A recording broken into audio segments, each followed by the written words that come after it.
Button GPIO 04 itu tombol kontrol lampu untuk petugas, lalu LED internal dibuka dengan GPIO 02D2 teman-teman. Ini untuk yang di internalnya teman-teman. Nah, jadi bagian utama dari program ini ialah merupakan interrupt di void IRM ITR.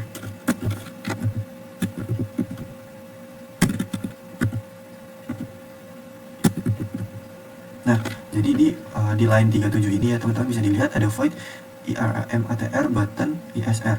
Nah, di sini ini merupakan interrupt, jadi dipicu saat tombol ditekan. Jadi sinyalnya turun dari high ke low teman-teman. Nah, IRM ATTR ini fungsi ESR disimpan di internal RAM ESP32, bukan flash. Ini memastikan eksekusi ESR lebih cepat dan tidak terganggu oleh operasi flash. Lalu interrupt priority pada SM32 ESR hardware seperti GPIO interrupt berjalan di level prioritas lebih tinggi dari loopingnya tadi teman-teman. Dari loop tuh dari yang menjalankan teman-teman, dari loopingnya. Jadi dari void loop ini dipentingin. Nah, jadi interrupt intinya tuh priority ESR tuh kayak lebih prioritasnya tuh lebih tinggi dari si loopnya ini kayak gitu, sehingga loop langsung berhenti saat tombol ditekan kayak gitu. Jadi ESR tidak langsung ke toggle LED, hanya kayak set flag doang teman-teman. Ini adalah kayak praktik yang bagus untuk karena ESR harus sesingkat mungkin gitu. Dan karena di sini ada di bounce 80 ms, artinya tuh 0,8 detik ya teman-teman, sekitar segitu. Jadi mencegah tombol terbaca berkali-kali akibat pantulan sinyal mekanik bouncing seperti itu. Nah, di sini juga ada timer stepnya, manajemen waktunya. Itu ada di yang ini teman-teman, di unit tenau milis seperti ini. Oke. Dan elapse. Nah, program milis ini sebagai timer non blocking, sehingga program tetap berjalan tanpa ada delay yang melakukan eksekusi. Jadi tanpa delay teman-teman. Di sini ya, di atas di poin 38 ini milis. Nah, setiap iterasi looping dihitung selisih waktunya. Jika sudah melewati durasi mode, sistem berpindah mode kayak gitu. Jadi yang kan nanti dijelasin. Jadi selama yang seperti tadi ya, 10 detiknya itu di mode idle misalkan, terus 15 detiknya di mode aktif kayak gitu. Nah, kayak gitu disebut time step based timer. Jadi lebih efisien daripada timer hardware karena tidak menggunakan resource timer fisik ESP32. Jadi di program ya teman-teman. Seperti itu. Nah, lalu di sini juga ada komunikasi I2C dari OLED displaynya. Di sini ada codingan wire begin I2C SDA dan I2C SCL. Lalu itu ada SDA itu data ya teman-teman. Terus kalau SCL itu yang clocknya kayak gitu. Nah, jadi via protokol I2C atau integrated circuit, jadi hanya butuh 2 kabel data SDA sama SCL-nya aja. Nah, program ini melakukan I2C scanner sehingga startup untuk mendeteksi alamat OLED secara otomatis. Ini 0x3C atau 0x3D ya untuk ini ya teman-teman, wiringnya. Nah, ini kodenya ya teman-teman, bisa dilihat. Nah, ini OLED itu diupdate setiap 500 milisecond menggunakan timestamp agar tidak membebani CPU-nya juga teman-teman. Nah, untuk alur lengkapnya di sini bisa dilihat setup, init serial, LED button, scan I2C, terus ke init OLED, terus attach interrupt, failing, terus ada mode aktif, mode sama dengan aktif, terus timer sama dengan sekarang. Nah, loop yang terus berulang. Cek bit event dari ESR. Kalau iya, toggle-nya itu bakal toggle LED menyalakan LED. Kalau misalkan berbalikan dari time, dari waktunya, ya maka aktif lebih dari 10 detik dia akan pindah ke idle. Kalau misalkan idle-nya lebih dari 15 detik, dia akan kembali aktif. Nah, kayak gitu update di OLED terus. Nah, di sini ada perbedaan lagi. Kalau mode aktif PB push button atau PB itu toggle LED, OLED-nya tuh countdown. Jadi push button-nya aktif, PB-nya. Kalau mode aktif itu aslinya push button-nya aktif, dia bisa menyalamatkan si lampunya. Nah, sedangkan di mode idle ini dengan waktu 15 detik LED-nya on dipaksa. Jadi PB-nya tuh diabaikan, push button-nya diabaikan. Jadi LED-nya akan nyala terus seperti itu teman-teman.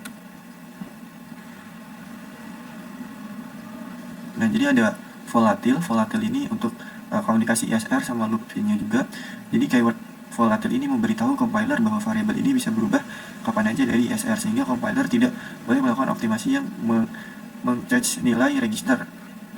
Nah, jadi kesimpulannya konsep external interrupt, GPIO, filing pada push button, lalu ISR. Best practice-nya itu ada flag placement, ERM dan debounce-nya. Terus ada non-blocking timer, yaitu time step yang ditengahrahi dengan ini ya teman-teman, dengan milis ini, dengan akul kode milis. Nah, terus di sini ada komunikasi I2C yang menggunakan OLED SH1106 dengan auto scan alamat, lalu desktop machine, yaitu mode aktif sama mode idle ya. Nah, selain program ini di sini Wak. Mana jelasinnya dap? Oke, jadi ini merupakan percobaan LED OLED menggunakan push button, yang dimana kondisi ketika program di sini ada mode aktif. Jadi mode aktif selama 10 detik. Nah, ini lalu ada mode idle. Idle ini dia di sini LED internalnya dia akan nyala terus, sehingga push buttonnya tidak akan berfungsi selama 15 detik. Nah, ketika sudah off dan mode aktifnya si off, nah maka PB-nya ini dia akan aktif. Dia akan bisa mematikan nyalakan si yang ada di sini. Nah, ini tergantung dengan waktu yang ada di sini. Aja.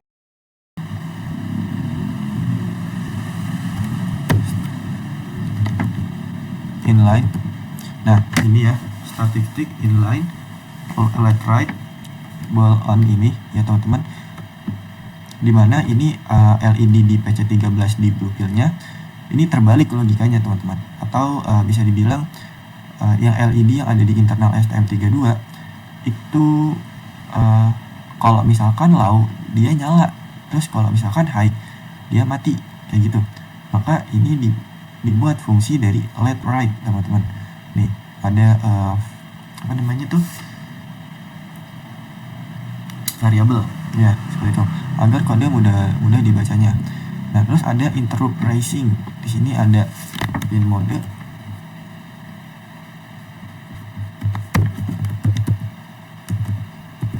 Nah, di sini ada di bawahnya void setup ya. Ini ada pin mode, yaitu pin PB sama koma input. Nah, di sini di 104 ini, line 104 105 ini menandakan yaitu tombol pakai pull down eksternal. Jadi kondisi normal sama dengan low gitu. Kalau misalkan low diartikan high ya teman-teman. Sini logikanya low nyala teman-teman. Nah, saat ditekan, saat sinyal ke high itu trigger rising teman-teman, kita bilangnya rising. Jadi kebalikan dari ESP32 yang pakai pull up internal ditambah falling kayak gitu. Nah, di sini nggak ada I2C scannernya teman-teman. Terus ada OLED update setiap 200 milisecond teman-teman. Seperti itu. Nah, jadi alur programnya itu start, terus setupnya ini ada init LED PC13 dan button PA0, lalu ada attach interrupt pricing dan ditambah button 0 ISR, lalu ada I2C wired begin di PB6 dan PB7 atau PB7. Terus ada init OLED 03X ini buat nyalain konfigurasi OLED-nya, lalu ada set mode aktif plus timer dimulai. Nah, ini yang loopnya teman-teman yang berulang. Jadi ini hampir mirip sama kayak yang di itu ya teman-teman, cuman bedanya ini ada alatnya 200 ya, sama sih ini seperti project asumsi project gitu kan. Ketika dia durasi modenya dia sesuai, nanti pindah ke sesuai dengan modenya. Misalkan mode aktif ini pin toggle-nya countdown LED, terus kalau misalkan idle dia LED-nya dipaksa PB-nya dibalikan, dipaksa di onin. Nah, cuman di mode aktif ini dia lampunya dibikin kedap-kedip teman-teman, jadi kayak mati nyala gitu. Nah, bisa dilihat di seperti ini ya teman-teman. Nah, di sini terdapat wiring programnya, di mana SDA nyambung ke PB7, sedangkan SCK nyambung ke PB6. Selanjutnya VCC nyambung ke 3,3 volt. Terus ke ground dari LCD nyambung ke ground STM. Nah, selanjutnya dari push button nyambung ke kaki resistor. Nah, push button kaki yang satu lagi nyambung ke PA0. Nah, dari resistor yang satu lagi nyambung ke ground. Nah, oke, baik, ini merupakan program yang main CPT-nya dari project kami, yaitu sistem monitoring kondisi gudang penyimpanan barang. Nah, dengan asumsi project seperti itu ya teman-teman. Jadi bayangkan sebuah gedung penyimpanan barang sensitif seperti obat-obatan, elektronik, atau bahan kimia yang lainnya, itu membutuhkan pemantauan kondisi lingkungan secara real time. Nah, jadi sistem ini tuh dipasang ada sensor di HT22 yang memantau suhu dan kelembapan udara. Lalu ada tombol di PC13 berfungsi sebagai tombol pencatat eventnya. Terus ada OLED display yang menampilkan counter kunjungan suhu dan sebagainya itu kan. Nah, arsitektur sistemnya komunikasinya seperti ini. PA1 dihubungkan dengan DHT22 data lalu ada DHT22 VCC dengan 3,3 volt, GND dengan GND. Lalu ada 4,7 kilo resistor di pull up teman-teman. Lalu ada PC13 yang itu dihubungkan dengan push button. Lalu pin yang satunya push button dihubungkan dengan GND yang mana nanti jadi ada internal pull up dengan active low teman-teman. Nah, lalu di sini ada PB6 yaitu SCL yang dihubungkan dengan OLED SSD dengan SCL-nya. Lalu ada PB7 yang dihubungkan dengan SDA dari OLED-nya. Nah, jadi ada 3,3 volt untuk OLED VCC-nya, GND dengan GND-nya. Sehingga komponen yang dibutuhkan itu ada di HT22, push button, dan layar OLED ya teman-teman. Nah, lalu demo kode ini ada di bagian utama yaitu volatil. Nah, ini yang saya blok teman-teman ya. Di sini ini merupakan interrupt yang dikunci oleh tombol yang ditekan atau falling. Sinyal turun dari high ke low karena pull up internal. Sehingga counter memberitahu compile variabel ini bisa berubah kapan saja dari ISR.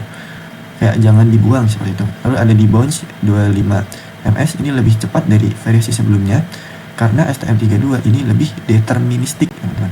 Sehingga ISR ini sangat singkat, hanya insert counter. Jadi tidak ada operasi berat. Lalu di sini yang kedua itu timer stamp, ini ditandai dengan if stamp.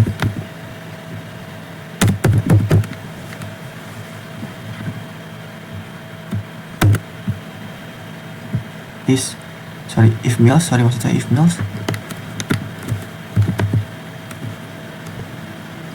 Nah, ini merupakan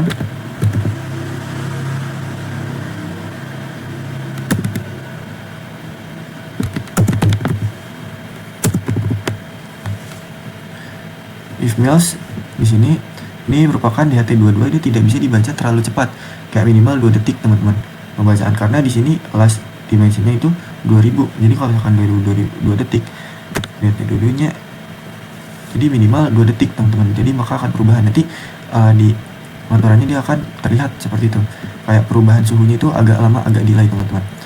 Nah, terus dia ada komunikasi I2C hal seperti ini. Jadi pada bagian ini langsung ya teman-teman, lebih ringan karena tidak perlu library yang besar. Terus ada kontrol penuh atas hardware-nya. Ada frame buffer dan font rendering manual teman-teman. Seperti ini ya programnya, prosesnya. Jadi kayak satu dan sebagainya. Nah, di sini ada alurnya teman-teman. Ini ada SN printf yaitu fungsinya untuk line 1 untuk counter 5. Nah, kalau misalkan per karakter draw ini teks per karakter. Di sini untuk menampilkan ya teman-teman, menampilkan OLED gambarnya. Sehingga alur program yang lengkap yaitu ada start terus main, yang utamanya itu mengaktifkan fungsi-fungsi sebagai berikut. Nah, lalu ada while yaitu while loop, jadi kayak perulangan teman-teman. Nah, di mana tiap 2 detik sensor DHT ini dibaca suhu dan kelembapannya. Nah, jika counternya berubah dari ESR-nya, dari ESR tombol, maka format counter titik sama dengan X, format string temperatur X dan humidity X. Jadi kayak render text ke reference buffer, kirim ke reference buffer ke OLED via I2C. Jadi ISR ini kapan saja diprioritaskan lebih tinggi gitu. Jadi kalau itu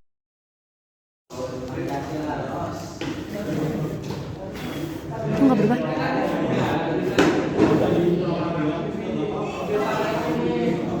Dah. Tinggal 5. Nanti digabung aja kan videonya, bisa.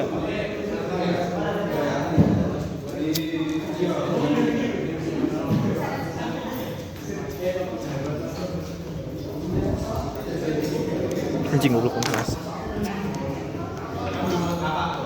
Wih. 40 cuma langsung cok. Iya, Cok. Nah, sip.